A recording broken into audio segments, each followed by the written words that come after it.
Rena!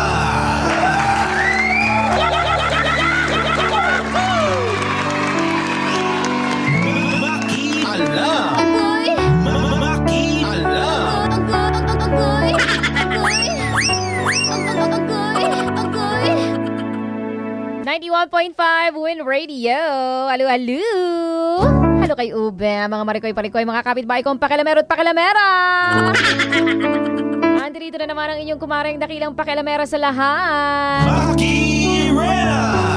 Ang kumari po ninyo, kumari po kita. Agoy! Agoy. Agoy! Agoy kalami. Maki Rena! Opo, Day, that's me.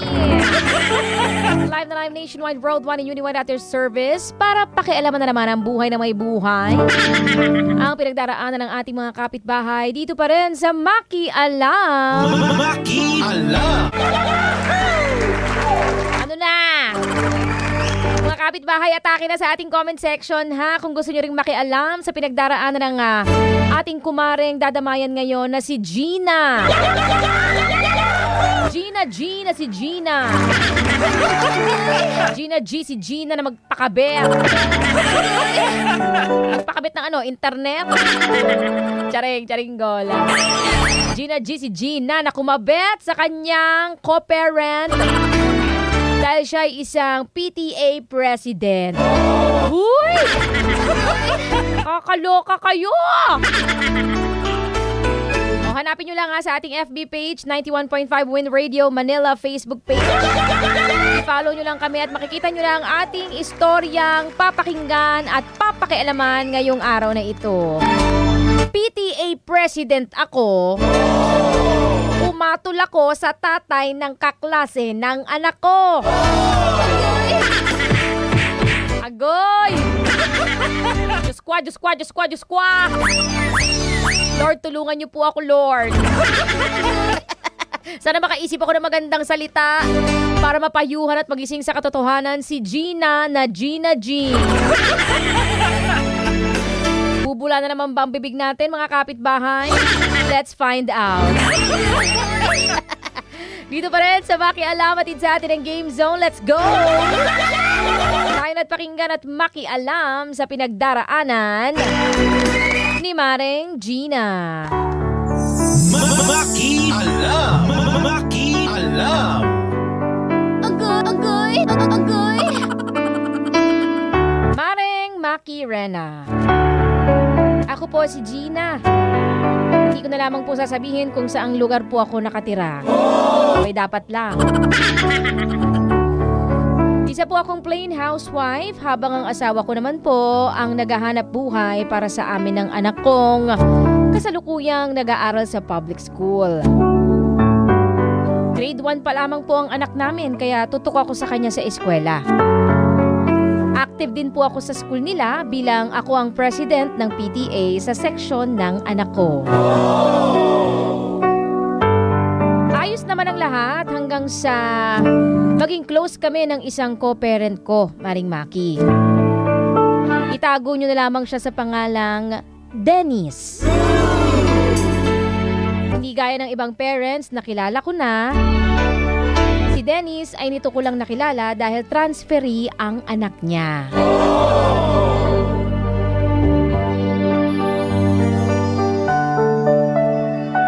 Nagsimula ang closeness namin noong nag-message siya sa akin dahil gusto niya raw mag-donate ng 2 wall fan para sa classroom.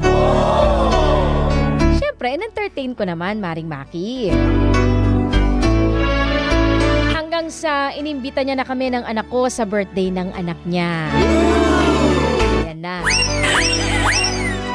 Tapos lumalabas na kami para paglaruin yung mga anak namin sa palaruan sa mall o kaya sa park at marami pang iba.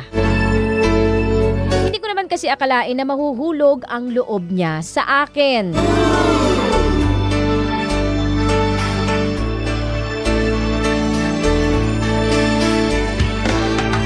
Umamin siya sa akin at sa hindi ko mawaring dahilan, pumayag akong makipagkita sa kanya na kaming dalawa lang.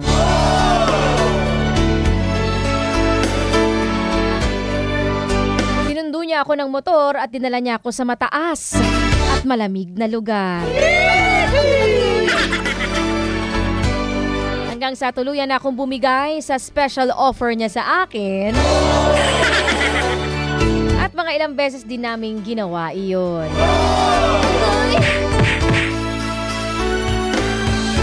Pero nag-guilty na ako kaya nagpasya na ako na itigil na namin ang namamagitan sa amin, Maring Maki. Aaminin ko naging espesyal sa akin si Dennis. Lahat ng pinaranas niya sa akin, hindi ko yun naranasan sa asawa ko.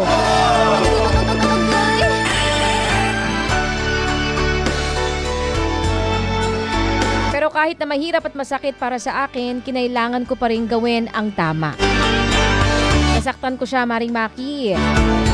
At nito lang, nabalitaan ko na lang na nakipaghiwalay na siya sa asawa niya.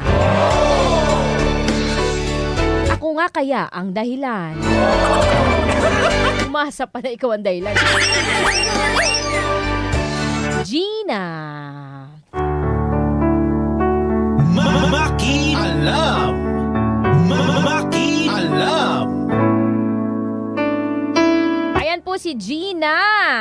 Na Gina G. Oye, bakit parang curious ka pa, Mare? Having second thoughts? Having second thoughts? Para naman nagdadalawang isip ka pa, Mare, sa desisyon mo. Eh, di ba ginawa mo na nga ang tama, sabi mo, di ba? Tama na nga yung ginawa mo, di ba? Oh, so panindigan mo na yan. Panindigan mo na. O ano naman? Di ba ano naman ngayon kung nabalitaan mo nakipaghiwalay siya sa asawa niya? O, hindi mo na problema pa yon, ha?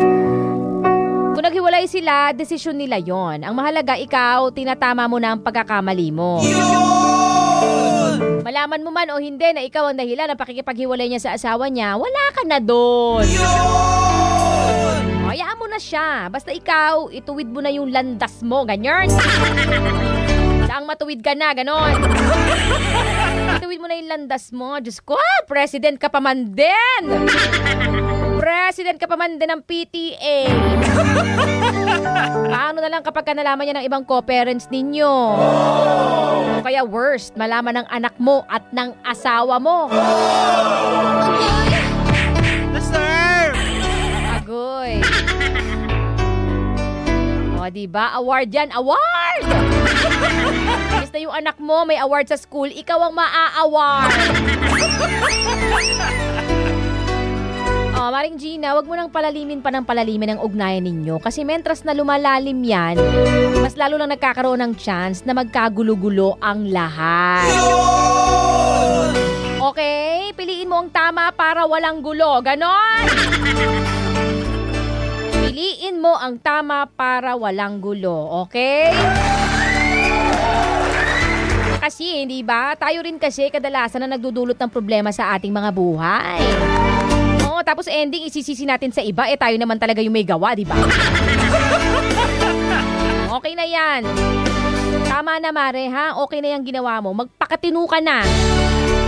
Enough na yung pagkakamali na yon. Ang mahalaga ngayon, tinatama mo na, tinapos mo na ang lahat sa inyo, move forward na tayo, okay? Kakaloka pag nalaman niya ng asawa mo, naku. Ayun lang, Maring Gina, masasabi ko sa iyo at ang madadamay ko sa iyo. Maraming salamat. Pinahintulutan mo kung makialam sa pinagdaraanan mo sa buhay ngayon na nakakaloka.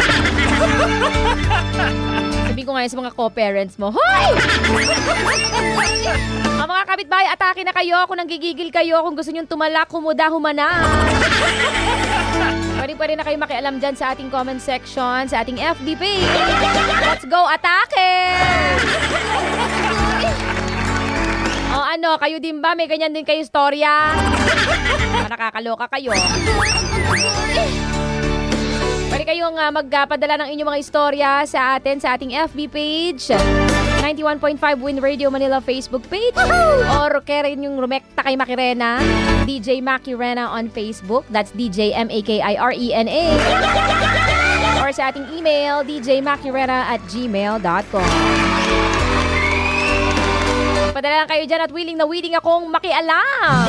Maki Alam.